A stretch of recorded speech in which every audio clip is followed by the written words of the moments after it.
제가 최근에 작년에 썼던 일기를 한번 찾아보았습니다. 작년에 썼던 일기를 찾아보니까 제가 들었던 회개한 설교에 대한 글을 제가 남겼더라고요. 그때 들었던 설교는 대략 이런 내용입니다. 사무엘서를 보면 다윗과 사울이 서로 분쟁을 합니다. 사울이 타락했고 다윗은 인내를 하죠. 그러한 설교 본문을 듣고 설교를 듣는 가운데 설교자가 이런 설교를 합니다. 분명히 한국어로 된 우리 성경으로는 사울이 말했다라고 분명히 나왔는데 설교자는 다윗이 말했다라고 하면서 바꾸어 설교하는 것을 듣게 되었습니다. 내가 잘못 읽었나 하는 생각이 들어서 다시 한번 문장을 읽어보았는데 그 말은 사울이 한 것이 아니라 다윗이 한 말이었습니다. 왜 틀린 얘기를 하고도 설교자가 당당히 있을까? 그리고 왜 한국어로 봐도 서로가 다른 얘기를 했음에도 불구하고 설교단에서 아멘 소리가 울려 퍼질까라는 생각이 너무 많이 들더라고요. 이러한 설교, 이러한 예배는 생가계로 많이 경험할 수 있고 쉽게 경험할 수 있습니다. 설교자가 설교를 준비하지 않고 나와도 되는 현실에 살고 있고 설교자가 아무 말이나 해도 되는 현실을 우리들은 너무나 쉽게 경험하고 있습니다. 오늘 말씀을 가지고 이렇게 주보에 오늘 본문이 담겨져 있었습니다. 한번 오늘 와서 오늘 본문이 어떠한지를 한번 읽어보셨나요? 어떠한지 한번 살펴보셨나요? 그러한 현실 가운데 있습니다. 말씀을 살피지 않는 성도들과 그 살피지 않는 성도들 앞에서 자신의 마음대로 전해도 되는 설교자가 있습니다. 진리가 어떠함과 상관없이 내가 듣기 좋으면 아멘, 내가 듣기 싫으면 난 저건 버리고 저것은 싫어 하면서 내쳐져 가는 그러한 현실의 교회를 우리들은 너무나 쉽게 경험합니다. 어느 때 보면 교회와 예배, 설교라는 것이 상품처럼 여겨질 때가 많습니다. 판매합니다. 자, 성도님들, 우리의 설교를 판매합니다. 우리의 예배를 판매합니다. 자, 마음에 드시면 이 예배 사가시고 마음에 들지 않으시면 저 예배를 사지 않으셔도 됩니다. 자, 이 예배는 성도님들이 즐거워하면 가지시고 성도님들이 불편해하면 가지시지 않으셔도 됩니다. 어느새 창조주 하나님 안에 거하는 인간이 아니라 창조주 하나님께서 판단해 내시는 인간이 아니라 인간 손에 창조주 하나님이 판단됩니다. 제가 너무나 존경하는 목사님인 조나단 에드워즈는 과거 대부흥 시절에 하나님 손 안에 있는 죄인이라는 설교문을 밝혀 놓았습니다. 하나님 안에서 당신들은 죄인입니다. 악인입니다. 하나님 손 안에 있어야 됩니다. 라고 하나 최근의 교회들의 모양들을 보면 어느새 사람 손에 잡혀져 있는 하나님으로 판가름될 때가 많죠. 그리고 오늘 이 예배 시간도 어느새 상품처럼 취급되어 팔릴지도 모른다는 생각이 듭니다. 자, 우리들 판매합니다. 자, 이 시간 어떻나요? 이 시간의 가치는 어땠나요? 내가 기분 좋으면 가져가고 내가 마음에 안 들면 왜 저래 하면서 버려지고 오전 예배 그리고 오후 예배, 수요 예배도 어느새 상품의 판매대에 나열되어 있는 것 같습니다. 그래서 어떤 이가 취합하면서 난 이 예배를 사야지. 그래, 난 이 예배를 드렸어. 난 이 예배 싫어. 팔 거야. 난 안 살 거야. 이것이 현대의 교회들이라는 것이죠. 그래서 설교자들이 어떤 얘기를 합니까? 진리를 얘기하나요? 아니요, 진리가 필요 없는 세대입니다. 진리가 아닌 여기 계신 분들이 이 전하는 말을 구입해 주길 바라는 자가 이 자리에 서게 될 때가 정말 많습니다. 얼마나 부끄럽고 괴로운 현실들인가요? 저는 전도서라는 말씀을 접했습니다. 전도서는 제가 가장 갈급했을 때, 죽음의 위기 가운데 있을 때 내가 왜 인생을 살아야지? 라고 하는 그 질문 가운데 주었던 답들이며, 저는 솔직히 말씀드리면 우울증이 굉장히 심한 사람입니다. 내가 왜 살아야 되지? 어느새 돌아보면 나는 왜 이 모양과 이 꼴을 가지고 있지? 라면서 스스로의 탄식과 괴로움을 가지고 있습니다. 또한 어느 때 보면 너무나 마음이 찢어지고 괴로워서 사람들이, 세상 사람들이 말하는 쾌락이라도 즐겨서라도 이 고통을 씻었으면 하는 바람이 가끔씩 들 때가 있습니다. 살고 싶어서, 거룩하게 살고 싶어서 말씀을 붙들고 살아가는데, 어떤 누구에게는 이 말씀이 판매대에 진열되어 있는 상품처럼 취급되기도 하죠. 마음에 드느냐, 마음에 들지 않느냐 라는 그 상품들입니다. 누군가에게는 진리가 살고 싶어서 발버둥 치고 나서, 또는 거룩하게 살고자 하는 마음으로 붙드는 진리가 되고, 어떤 누군가에게는 이 자리에 와서 이 예배 마음에 들어, 그래 내가 사야지, 마음에 안 들어 사지 않을 거야 라고 하는, 어느새 하나님이 주인이 아닌 인간이 주인이 된 모양들을 너무나 쉽게 볼 수 있죠. 처참합니다. 우리들의 교회들이 처참합니다. 그래서 이전에 있던 그렇게 말도 안 되는 설교를 하였음에도 불구하고 그냥 우리만 듣기 좋으면 그 자리에서 아멘 소리가 울려 퍼집니다. 주보가 나옵니다. 그리고 말씀을 전합니다. 그리고 여러분들이 하셔야 될 것은 이 말씀이 진정으로 하나님의 말씀인지를 분별하고 고민하셔야 될 의무가 있습니다. 살펴야 됩니다. 그리고 이것이 내가 기분이 어떠하고 내가 마음이 어떠하고가 중요한 것이 아니라, 하나님의 참 진리라면 속이 찢어지고 괴롭더라도 붙들어 살아가야 될 것이 바로 참된 성도들의 모양이죠. 오늘의 말씀은 이러한 현실 가운데 있는 우리를 파고듭니다. 현실을 살고 있죠. 그리고 전도서는 분명히 우리의 인생을 다뤄냅니다. 그리고 이 인생 가운데 왜 하나님이신가?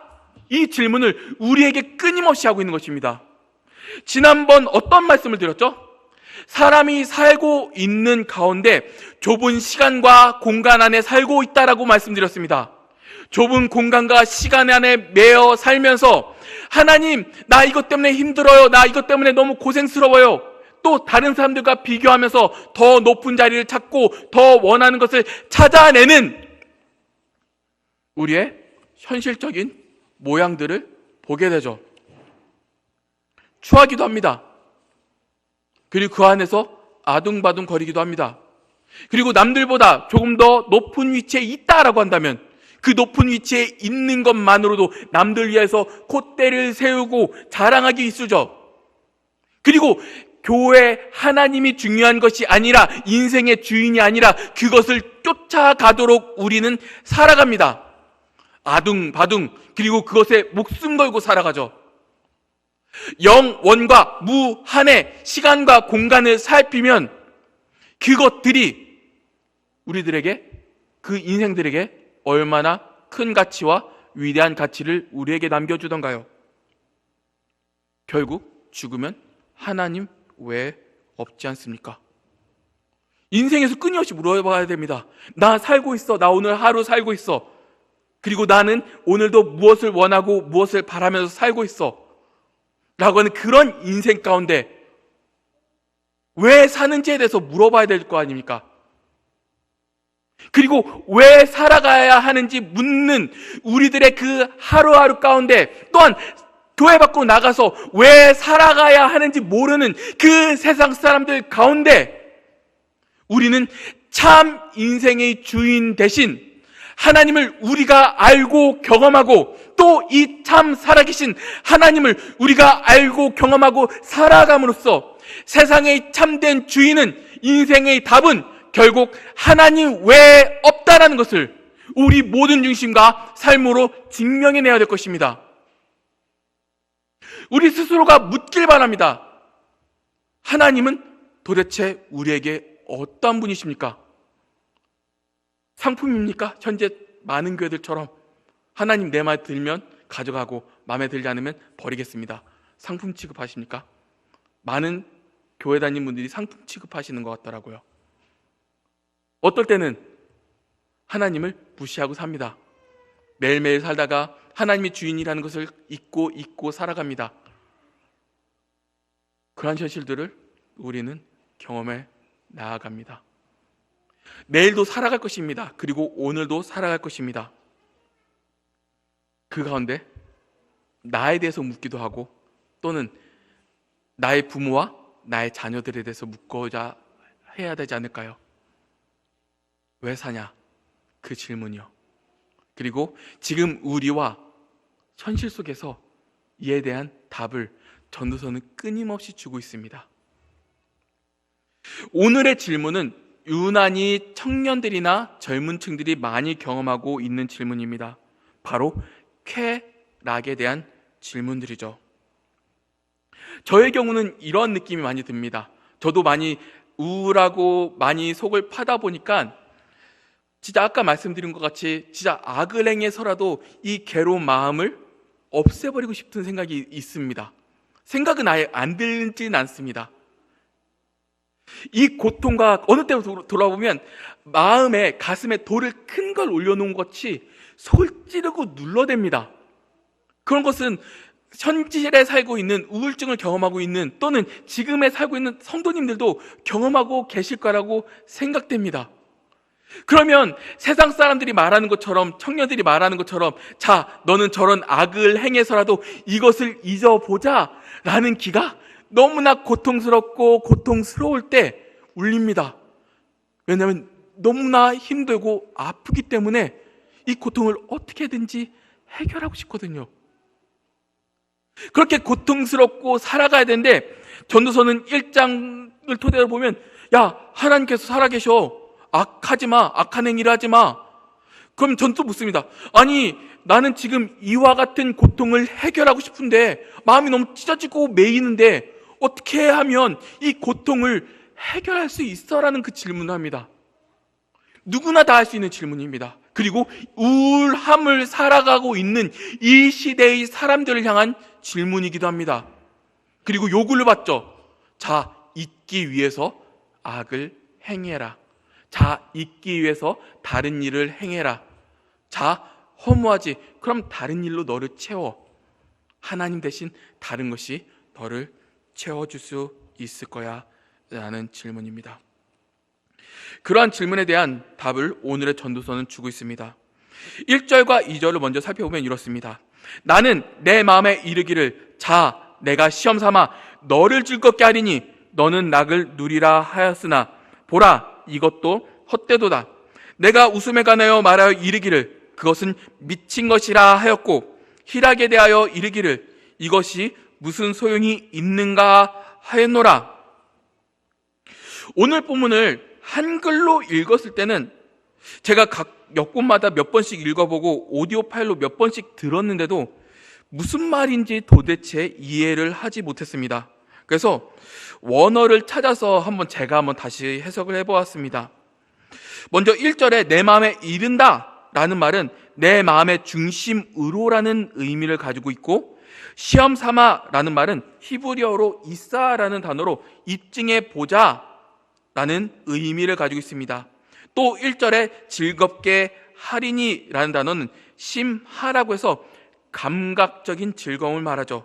그리고 2절로 넘어가 보겠습니다.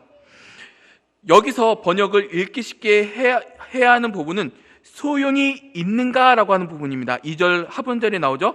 이 문장인데 이를 채움이 있는가라고 번역을 해봐야 됩니다. 1절과 2절을 제가 한번 알아듣기 쉽게 과한 김선민 번역으로 한번 읽어보겠습니다. 1절과 2절입니다. 나는 이런 마음이 들었어. 자, 이제 내가 입증해보자. 내가 감각적인 즐거움을 즐길 거야. 즐거움이 나를 채우겠지. 야, 봤는데 이것도 허무해. 나는 웃음에 집착한 삶을 살았어. 미친 짓이지. 즐거움을 찾았어. 그건 나를 채워주지 못했어. 이런 의미로 읽을 수 있습니다. 제가 원어와 여러 역본을 읽고 해석해 보았는데, 제가 해석한 상태로 읽는 것이 성도님들께서 이해하시기에 좋다는 판단을 들었습니다. 이를 이렇게 보시면 됩니다.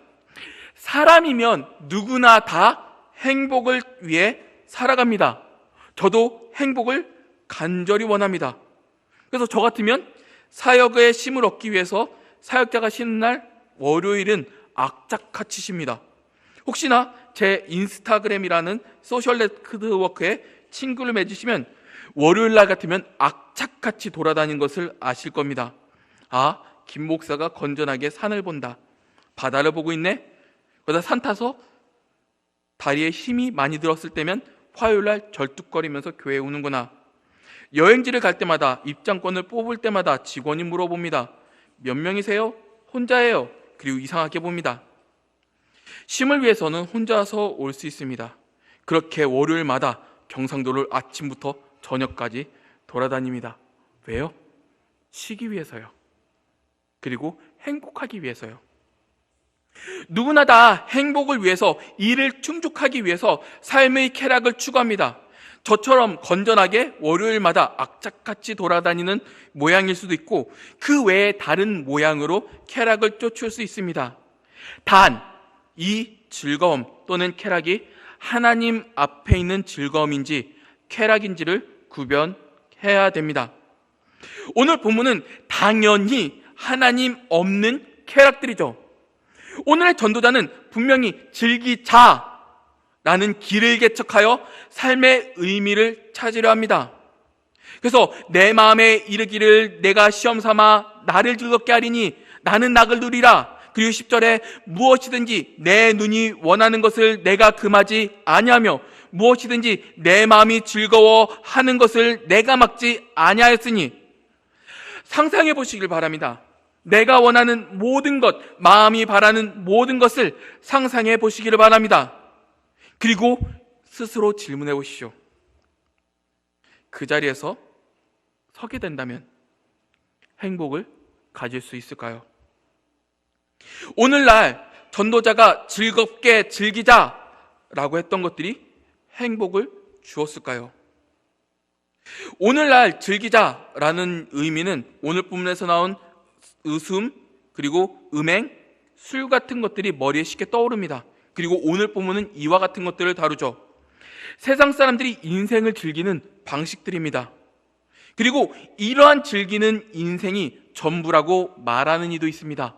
그리고 추구하는 인생들이 있죠.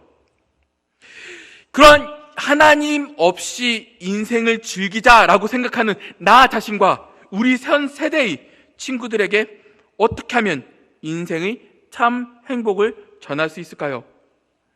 사람들은 2절의 말씀처럼 웃기 위해, 행복하기 위해 살아갑니다. 그러나 행복은 순식간에 사라집니다. 2절에서 미친 짓이다 라고 표현하는 것은, 인생을 돌아보면 희노애락이라는 것이 있는데, 이 미쳤다라는 것은 화나는 상황에서도, 사랑해야 할 상황에서도, 울어야 할 상황에서도 행복 추구하고 웃고 있는 모양을 말하고 있습니다. 인생을 돌아볼 때, 전체를 돌아볼 때 우리는 항상 웃을 수는 없죠. 고통 중에 있을 때, 사랑하는 사람을 잃었을 때 웃으면 우리는 미친 사람이라고 얘기하는 것입니다. 웃으면 미친 짓이다 라고 하는 표현은 인생 자체가 허무하고 슬프다, 웃을 일이 없다라는 것을 전도자는 미리 말하고 있습니다. 웃기를 청하는 인생이나 결국 인생은 웃을 수 없는 인생들이다. 추구하고 원하나 결코 내 마음과 내 뜻대로 되지 않는 인생임을 우리에게 보여줍니다. 말씀은 분명히 우리 인생에 대해서 쓰리고 쓰리다 라는 것을 알려줍니다. 이렇게 웃음을 추구하는, 행복을 찾는 인생을 살고 싶으나 결국 쓰린 인생을 살아갑니다. 그때 사람들이 무엇을 찾죠? 가장 먼저 생각나는 것입니다. 3절을 읽으면 내가 내 마음으로 깊이 생각하기를 내가 어떻게 하여야 내 마음을 지혜로 다스리면서 술로 내 육신을 즐겁게 할까? 또 내가 어떻게 하여야 천하의 인생들이 그들의 인생을 살아가는 동안 어떠한 것이 선한 것인지를 알아볼 때까지 내 어리석음을 꼭 붙잡아 들까 하여. 절제하면서 술이 인생의 쓰림을 달래줄까 하며 술을 찾아냅니다. 술로 내 인생을 즐겁게 할까? 3절에 살아가는 동안이라는 짧은 글은 술을 세는 날이라고 번역할 수 있습니다. 짧은 순간순간임을 우리에게 알려줍니다. 현실에 세상 사람들이 술을 찾고 술로 해결하고자 하는 모양들을 우리는 볼 수 있지 않나요? 소주, 맥주, 양주 등을 찾아 지금의 고통을 잊고자 하죠. 그러나 결국 술이라는 것은 그 사람들을 행복하게 만들어주진 않습니다. 술은 그 마음에 충족되지 못한 갈망들을 은폐해 주기만 하죠. 술이 삶의 활력소가 되진 않습니다. 결국 술이란 그의 삶을 더욱더 무기력하게 만듭니다. 마음의 괴로움을 잊기 위해서, 일시적 위안을 얻기 위해서 술을 마셔보았자 우리의 가장 근본적인 현실 자체는 바뀌지 않습니다. 참으로 내 마음의 근심이 해결되고자 한다면 술로 잠깐 잊는 것이 아니라 마음의 근심을 만들어낸 그 근본 원인을 해결해야 됩니다. 술이 해결해 주진 않죠. 도망갈 수 없는 현실의 괴로움들입니다. 술로 행복을 찾지 못한 전도자는 이제 하고 싶은 것이 바뀌어집니다. 바로 모든 것과 쾌락을 누리자라고 합니다. 4절부터 8절까지 읽으면 이렇습니다. 나의 사업을 크게 하노라. 내가 나를 위하여 집들을 짓고 포도원을 일구며 여러 동산과 과원을 만들고 그 가운데 각종 과목을 심었으며 나를 위하여 수목을 기르는 살림에 물을 주기 위하여 못들을 팠으며 남녀 노비들을 사기도 하였고 나를 위하여 집에서 종들을 낳기도 하였으며 나보다 먼저 예루살렘에 있던 모든 자들보다도 내가 소와 양떼의 소유를 더 많이 가졌으며 은, 금과 왕들이 소유한 보배와 여러 지방의 보배를 나를 위하여 쌓고 또 노래하는 남녀들과 인생들이 기뻐하는 첩첩들을 많이 두었노라. 이제 하나님 없이 자신을 위하여 큰 사업, 집, 포도원, 정원, 왕 소유의 못을 소유합니다. 이것들을 예루살렘에 있던 모든 자들과 비교해도 더 많은 것을 소유했습니다. 이는 세상 사람들이 바라던 것들이죠. 꿈을 위해서 달려갑니다. 무언가 가지기 위해서 달립니다. 그리고 가지고야 맙니다. 그러나 그들이 그렇게 가졌지만 말씀은 결국 우리와 별반 다르지 않다라는 것을 보여줍니다. 잘 산다고 행복해질까요? 우리는 우리 역사상 가장 풍요로운 시대에 살고 있습니다. 동시에 가장 감정적으로 궁핍한 시대에 살고 있죠. 물질이 부유했지만 정작 행복을 가지지 못합니다. 어떤 수단과 방법을 찾아도 행복해지진 않습니다. 인생 자체가 이를 쫓아 다니는 길 같기도 합니다. 한번 우리들의 삶을 기억해 보시기 바랍니다. 저 같으면 고3 때 대학에 합격하면 뭔가 얻겠지, 인생이 완성되겠지 라는 생각으로 살았습니다. 그리고 공부했습니다. 후에 다른 청년들 보면 취업을 하면 어떻게 되겠지 하면서 취업의 길에 들어서고 취업에 합격합니다. 그리고 그런 청년들이 결혼을 하면 어떻게 하면 되겠지, 무엇을 하면 되겠지 하면서 매 나이를 먹어갈 때마다, 시간을 채워갈 때마다 인생의 굴곡이 되는 여러 가지 사건들을 쌓아갑니다. 그러나 채울수록 삶의 짐과 인생의 무게는 더 무거워지지 않나요? 채워지지 않고 오히려 인생을 괴롭게 소모합니다. 나이가 들고 대학에 들어갑니다. 어른이라고 합니다. 그러면 과거에 가지고 있지 않았던 책임이라는 무게를 경험하게 됩니다. 그리고 취업을 하게 됩니다. 또 취업을 하게 될 때 취업하지 않았던 과거와 다르게 또 다른 책임의 무게를 또 감당합니다. 그리고 결혼을 합니다. 결혼하면, 나이에 맞아서 결혼하면 이제 내가 행복해지겠지 라는 생각을 하지만 어느새 돌아보면 가족이라는 책임을 또 지게 됩니다. 그리고 시간이 지날수록 이 책임의 무게는 가중됩니다. 가져야지. 근데 무겁고 눌려지는 그 인생들을 살아가지 않고 있으신가요? 오늘 본문에는 모든 것을 가졌습니다. 그리고 8절에 보배뿐만 아니라 음란이 주는 쾌락도 찾습니다. 8절 후반절에 인생들이 기뻐하는 첩첩들을 많이 두었노라 라는 번역은 상당히 양반처럼 번역해 놓은 것입니다. 여기서 첩첩들이라는 단어가 원어로 보면 성적으로 심각하게 음행을 즐긴다 라는 말의 의미를 담고 있습니다. 워낙 과해서 어린 친구들에게 전하기가 그렇지만 본문을 풀어 말하면 나는 인생들이 기뻐하는 음행을 많이 했다 라는 내용을 담고 있는 것입니다. 그리고 인생을 살아갑니다. 왜요? 웃기 위해 살아갑니다. 행복하기 위해서 살아갑니다. 그런데 웃을 날이 없습니다. 이를 풀고자 술을 마시고 불을 채우고 여자를 탐하지만 결국 행복을 찾아내지 않습니다. 결국 11절로 돌아가죠. 그 후에 내가 생각해 본즉 내 손으로 한 모든 일과 내가 수고한 모든 것이 다 헛되어 바람을 잡는 것이며 해 아래 무익한 것이로다. 쾌락의 길은 분명 실패의 길입니다. 만족을 얻을 수도 없습니다. 지속적으로 갈구하고 지속적으로 더 높은 쾌락을 요구합니다. 쾌락을 얻고자 얻었지만 결국 더 달라.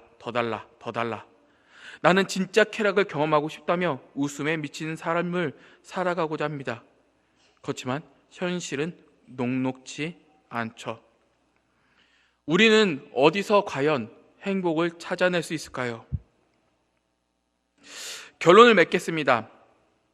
하나님께서 사람을 창조하실 때 하나님께서는 인간을 하나님께 예배하는 자로 창조하셨습니다. 인간을 창조하셨을 때부터 인간 자체는 무한한 것을 추구하는 존재로 창조되었으며 인간 자체가 영원한 것을 추구하는 존재로 창조되었습니다. 즉 모든 인간은 하나님께서 만드실 때부터 하나님께서 주시는 영원함과 무한함만으로 하나님만이 인간의 행복을 채워줄 수 있는 존재로 창조되었습니다. 그러나 우리 인간은 우리 아버지 되신 하나님께 죄를 범하였고 아버지를 잃은 인간은 실질적으로 고아 상태가 됩니다. 고아인 인간은 아버지께서 주시던 쾌락을 다시 찾죠. 아버지만 주실 수 있는 즐거움과 행복을 찾게 됩니다. 그러나 아버지를 잃은 인간은 아버지 외에 다른 쾌락들을 찾아다닙니다. 술, 체험, 그리고 욕망들, 성적 쾌락 등등으로 행복을 찾으나 결국 행복해지진 않습니다. 행복할 수가 없죠. 그들이 추구하는 것들이 영원한 것일까요? 무한한 것일까요? 영원하지도 않고 무한한 것도 아닙니다.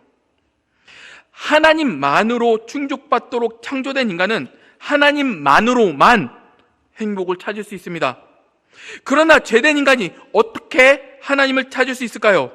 그 욕구와 욕망만 남아 하나님 외에 죄된 것을 찾고 간구합니다. 그 꼴과 모양들을 우리는 우리가 사는 현실 속에서 경험하죠. 다른 인생이지만 뻔하지 않습니까? 행복해줘, 쾌락을 줘. 어떤 인간이든지 공통적으로 행복을 찾습니다. 그러나 결국 누구도 찾는 이가 없습니다. 찾는 척을 하지, 찾는 신용을 하지, 행복한 척을 하지, 결국 인간의 모든 것을 채워주지 못합니다. 그에 대한 질문을 현실뿐만 아니라 나에게도 한번 해보시기 바랍니다. 나에게 어떠한 것들이 나를 채워주었는가를 한번 물어보시기 바랍니다. 잠시 나를 기쁘게 하고 잠시 나를 웃게 하였을지 몰라도 결국 허무하게 사라지지 않습니까? 갈구하고 갈구했는데도 허무하게 사라져 나아갑니다. 얼마나 괴로운 현실들인가요? 요즘 어른들께서는 어디서 행복을 찾으시나요? 행복을 찾기는 하셨나요? 행복하진 않지 않습니까? 인간 자체가 영원과 무한을 충족해야 행복을 찾는 자들인데 어떻게 한계가 있는 세상에서 행복을 찾아낼 수 있을까요? 요즘 젊은 분들은 어디서 행복을 찾나요? 인스타그램을 보면 음식 사진을 찍고 저처럼 이곳저곳 돌아다니기도 하고 잘 가꾼 몸매를 자랑하기도 합니다. 그냥 꿍 하고 놓으면 되지 왜 자랑을 할까요? 그리고 그 사람들은 하트 표시를 그렇게 갈구합니다. 그 모양을 보면서 역설적으로 저 것들을 가지고도 행복하지 않구나 라는 것을 그러한 SNS라는 것들을 보면서 더욱더 처절하게 볼 수 있습니다. 여러 가지 자랑을 하죠. 여러 가지 드러냅니다. 그러나 결국 행복하지 않다는 것은 그 자리에서 그냥 드러납니다. 웃는 장면을 그려냅니다. 깔깔거리는 장면들이 그 안에 있습니다. 그러나 그 웃음이 얼마나 갈까요? 갈구하는 사람들이 모여서 즐거움을 찾습니다.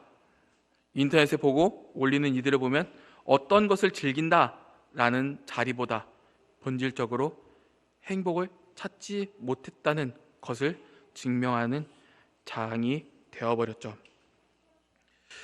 우리의 귀한 신앙 고백을 한번 돌아보시기 바랍니다. 우리의 신앙 고백 1번은 분명히 우리의 행복에 대해서 언급합니다. 바른 행복을 찾습니다. 이를 사람의 주된 목적이라고 표현합니다. 우리의 신앙 고백 웨스트민스터 소리문답 1문은 이러한 질문과 답을 드리죠. 사람의 주된 목적은 무엇인가요? 답. 사람의 주된 목적은 하나님을 영화롭게 하는 것과 영원토록 그분을 즐거워하는 것입니다. 왜 사냐? 바로 행복하기 위해서 삽니다. 그래서 저는 하나님 안에서 주중 말씀을 연구하고 말씀을 전합니다. 그리고 월요일날 악작같이 쉽니다. 하나님께서 계시니까 인간이 사는 현실 사회에서 아직 하나님의 나라를 온전히 경험하지 못했기 때문에 부족함의 행복을 경험하지만 동시에 우리는 우리의 무한한 영원한 행복을 하나님께서 채워주신다라는 것을 믿습니다. 우리의 신앙 고백 1번부터 우리에게 왜 사냐? 행복을 위해서 삽니다. 그리고 그 행복은 누가 채워주냐? 하나님께서 채워주심을 나는 믿습니다 라는 고백이 그 안에 풍성히 담겨져 있습니다. 여기 계신 분들도 오늘도 내일도 그리고 내일 모레도 다 행복함을 위해서 추구하며 살아갈 것입니다. 돈을 모아서 이것을 내 행복에 어떤 것을 추구하기 위해서 또는 자녀들의 행복을 보는 것이 내 행복이라고 추구하면서 살아가거나 그리고 어떤 경우는 일을 하면서 내가 무엇을 누리고 내가 원하는 것을 채워나가는 것이 행복이라고 추구하면서 살아갑니다. 그러나 인간의 본질적인 행복, 우리 신앙 고백 1번에 나오지 않습니까? 가장 첫 번째입니다. 무엇이라고요?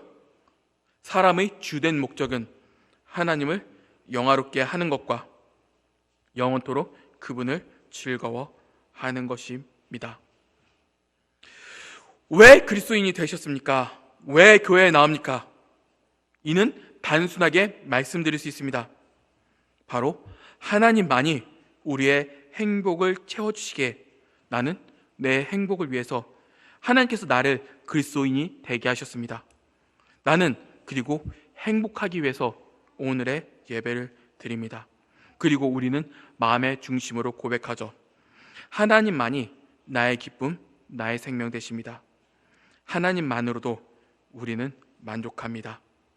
이 신앙 고백이 우리 안에 가득 채워지기를 주님 안에서 간절히 바라겠습니다.